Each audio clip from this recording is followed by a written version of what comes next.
ప్రశాంత్ కిషోర్ తెలుగుదేశానికి తోడు నిలబడుతుండటం, అదే సందర్భంలో సూపర్ 6 పథకాలు, పవన్ కళ్యాణ్ చంద్రబాబు సంయుక్తం, అట్లాగే లోకేష్ నవగళం యువశకం, వీటన్నిటికీ తోడుగా మీడియా 6 మీడియాలు చేతిలో ఉండటం, ఇది తెలుగుదేశం పార్టీకి అసెట్.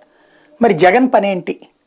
ఎమ్మెల్యేలను తొలగించుకోవడం, మారుస్తుండటం, అట్లాగే ప్రభుత్వ వ్యతిరేకత, దానికి తోడుగా పార్టీలో అసంతృప్తులు అసమ్మతులు చల్లార్చలేకపోవడం, వీటన్నిటి వల్ల జగన్ దెబ్బతినేస్తాడు, అటు పక్కన గెలిచేస్తుంది.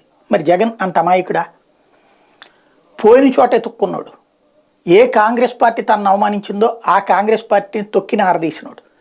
ఏ కాంగ్రెస్ పార్టీ అధినేత ప్రధానమంత్రిని నడిపించే హోదాలో ఉన్నటువంటి సందర్భంలో ఎదిరించినటువంటి వాడు ఇప్పుడు ఊరికినే లొంగిపోతాడా? తన పార్టీని మొక్క చెక్కలు చేయడానికి ప్రయత్నించినటువంటి చంద్రబాబు నాయుడిని పడుకోబెట్టినటువంటి వాడు, జైలు పాలు చేసినటువంటి వాడు జగన్మోహన్ రెడ్డి ఆగుతాడా? అందులో రైటా, ఎతికలా అనెతికలా అనే దాని గురించి నేను చర్చించట్లా. బేసిక్గా కక్ష సాధింపులు ఇద్దరు ఒకళ్ళ మీద ఒకళ్ళు చేసుకుంది, ప్రతీకారం కూడా తీర్చుకున్నటువంటి.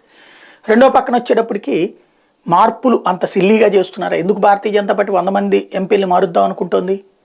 గుజరాత్లో ఎంతమందిని మార్చింది? రాజస్థాన్లో ఎంతమందిని మార్చింది? కాబట్టి మార్పు చేర్పుల ద్వారా తను చేస్తున్నటువంటి ఫస్ట్ ప్రయత్నం. రెండవది వచ్చేటప్పటికి సంక్షేమ పథకాలు పర్ఫెక్ట్గా చేసుకొచ్చినటువంటి కాన్సెప్ట్. మూడవది సంక్షేమ పథకాలు ఇంకొంచెం పెంచుతానంటాడు. నాలుగవది వచ్చేటప్పటికి వీళ్ళల్లో ఉన్నటువంటి అసంతృప్తి అసమ్మతిని గురించి ప్రజల్లోకి ఫోకస్ చేయడానికి, అంటే జనసేన తెలుగుదేశం మధ్య విభేదాలు సృష్టించే ప్రయత్నం చేస్తాడు. భారతీయ జనతా పార్టీని వీళ్ళతో కలవనివ్వకుండా ఉండటానికి, కలపడానికి చంద్రబాబు ఎంత ప్రయత్నిస్తుంటారో చెడగొట్టడానికి ఈయన అంతే ప్రయత్నిస్తుంటారు. కాబట్టి ఎవరి లెక్కలు ఆడకుంటాయి.